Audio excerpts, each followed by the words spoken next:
Happy Monday, Bears fans. I'm Harrison Graham from Chicago Bears Now. If I sound under the weather, I apologize. I've been sick the past couple of days. Feeling a little better today. Traveling to Indy tomorrow for the NFL Combine, so trying to rest up for the most part. But want to bring you some big news rumors here on a Monday coming from Peter King, as the longtime NFL writer and NFL insider announced his retirement here on Monday, but he dropped some interesting nuggets on the way out the door, and perhaps none bigger than what he thinks / has potentially heard around the Chicago Bears and the number one pick. We're going to talk about that here in just a moment, but hit that subscribe button. This is why you sub. Sick, healthy, in the studio, at home, in Indianapolis, wherever we're at. We're going to be bringing you the latest Chicago Bears coverage around the latest news, rumors, draft, free agency, so don't miss out. We're like 50 subs away from 88,000 here on the channel, 50 or 60, so that'd be awesome if we could get there by the time I get to Indianapolis. Okay, here's the direct quote, at least the first part of it, from Peter King. I suppose the Bears are going to trade the top pick. I know nothing, but that seems to be the way the wind is blowing. What a bizarre quote. That's my initial reaction. I know nothing, but that seems to be the way the wind is blowing. Now, couple things here. Number one, Peter King is very tapped in. He's had a lot of conversations with Ryan Poles since he's been the general manager of the Bears. He's well connected within the league, all 32 teams, and he's probably the most respected football journalist writer at this point, and it's a shame that he's retiring. But obviously, congrats to him on a great career. But is that not just one of the more bizarre quotes you've ever read / seen in a column, in a report, if you want to call it a report? I know nothing, but that seems to be the way the wind is blowing, because by all other accounts and reports, that doesn't seem to be the way the wind is blowing. So that does make me think that he's at least heard something. Now, maybe we interpret this as I know nothing means obviously he doesn't know for sure what's going to happen, but that seems to be the way the wind is blowing means he's heard something. Like, that's really the only way I can interpret this, but it's still bizarre. I know nothing, but that seems to be the way the wind is blowing. Now, Peter King, when the football season ended, also said that he believes the Bears will trade the number one pick, and it's important to note that he said that last year too. Now, we've discussed it a lot. Last year is completely different from this year. This QB class is viewed in a higher light. We've seen another year of Justin Fields. All those factors come into play when you compare year over year. But this is not something we should take lightly or just brush to the side, even though most other big-time reporters have said the direction is leaning toward drafting a quarterback. Caleb Williams being the name that's been mostly discussed. So before we discuss further and get into this from Peter King a little bit more, what do you think is going to happen? What do you think the Bears are going to do with the number one pick? Do you think they're going to trade it? If so, type T. Do you think they're going to keep it? If so, type K. Let me know in the comment section down below. T for trade or K for keep. I still think they'll draft a quarterback at 1. But again, this is something significant. Here's more from King. Now, this seems to be more into like his thoughts, but it's hard to interpret. He says, what I say, the Bears could keep Justin Fields, and should, he adds, and trade the first pick down once or twice and build the kind of supporting cast the team needs to contend. Suppose GM Ryan Poles traded the top pick one spot to Washington, which would take Caleb Williams, got the second pick, a second-round pick this year, and a 2025 first-round pick in return, which that'd be a haul, 2, a second, and a first next year. Then suppose Poles traded the second pick to Atlanta at 8, and the Falcons picked one of the other quarterbacks. In return, Chicago gets the 8th pick, Atlanta's second-round pick, and first and second round picks next year. Imagine moving from 1 to 8 and ending up with this haul.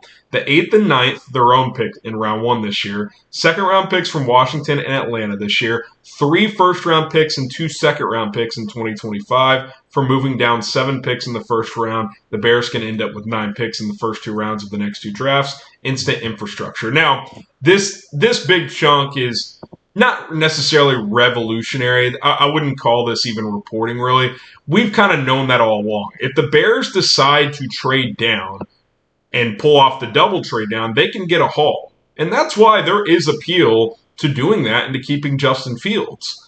There's just also great appeal to, if you think Caleb Williams is a superstar quarterback, obviously taking him has great appeal as well. So this is very interesting.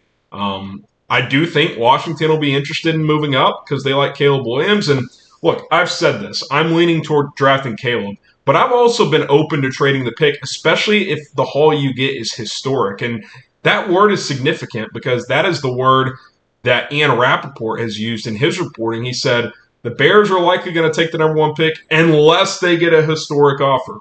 Well, if you move down one spot to get that pick, a second-round pick this year, and a first next year, I'd say that's pretty historic to go from 2 to 1 from Washington's standpoint.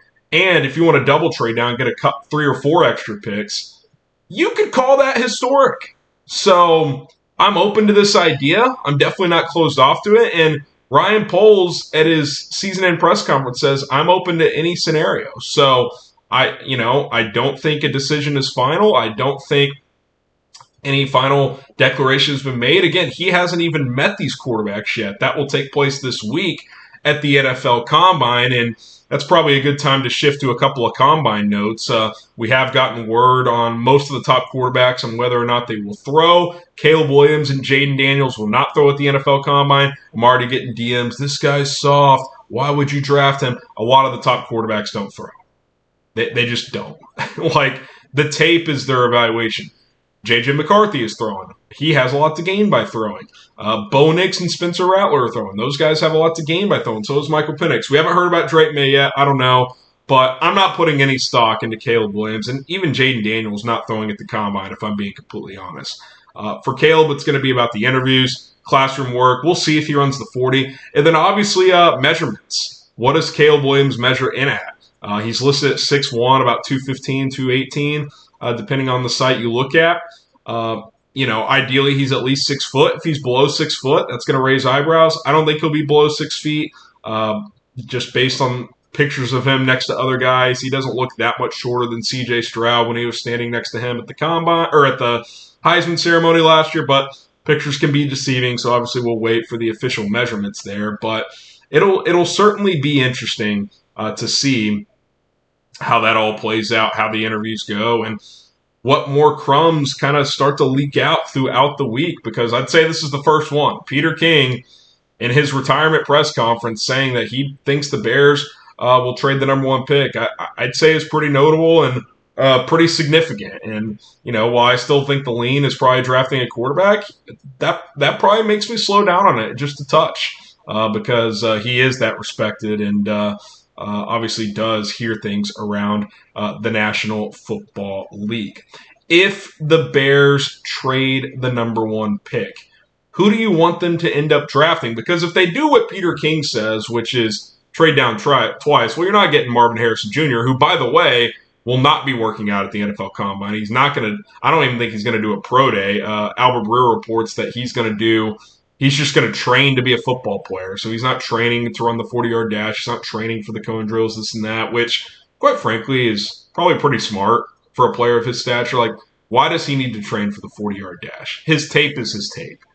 So I don't blame him for doing that. So you've got that going on. But do you want them to trade down just have 1 or 2 spots to get Marvin? Do you want them to do the double trade down, maybe get Malik Neighbors or Rome Odunze? Let me know in the comments which player you want to end up with if they don't take a quarterback with the number 1 overall pick, because if they do trade down once or twice, that would be a heavy signal that they are not going to draft a quarterback in round 1, unless they shock us all and do a double trade down and take J.J. McCarthy or something like that, who I'm sure they will meet with this week in Indianapolis. So, busy week ahead. I may or may not be in the studio today to go live.